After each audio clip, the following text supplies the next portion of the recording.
జయశంకర్ భూపాలపల్లి జిల్లా మల్హర్రావు మండలంలోని అడవాలపల్లి, కిషన్రావుపల్లి, పెద్దతూండ్ల గ్రామాల చెరువులలో ఉపాధి హామీ కూలీ పని చేస్తున్నటువంటి ప్రజల దగ్గరకు వెళ్లి కాంగ్రెస్ పార్టీ పెద్దపల్లి ఎంపీ అభ్యర్థి గడ్డం వంశీకృష్ణ చేతి గుర్తుకు ఓటు వేసి భారీ మెజార్టీతో గెలిపించాలని ప్రచారం నిర్వహించారు.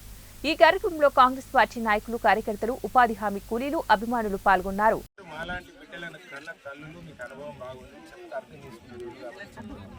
మన కుటుంబంలో మన వాడలో అనుకోకుండా అగ్ని ప్రమాదం జరిగి ఎవరి ఇళ్ళన్నా కాలిపోతే కట్టుబట్టలతోటి ఆ కుటుంబ సభ్యులు బయటకు వస్తారు భయానికి.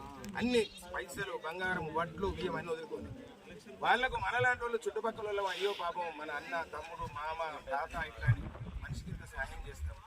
అయినను వాళ్ళు నిలదొక్కుకోవడానికి ఆ కుటుంబం తిరిగి మళ్ళీ ఇల్లు కట్టుకొని ఎప్పటిలా కావడానికి మినిమం సంవత్సరం పడుతుంది, తక్కువ. అవునా కాదా? తెలంగాణ రాష్ట్రంలో కేసీఆర్, ఆయన కొడుకు, ఆయన బిడ్డ, ఆయన అల్లుడు, ఆయన సడ్డగురు కొడుకు అందరు కలిసి చేసిన దోపిడీ 7 లక్షల కోట్ల రూపాయల దోపిడీ చేసింది, అప్పుల పాలు చేసింది.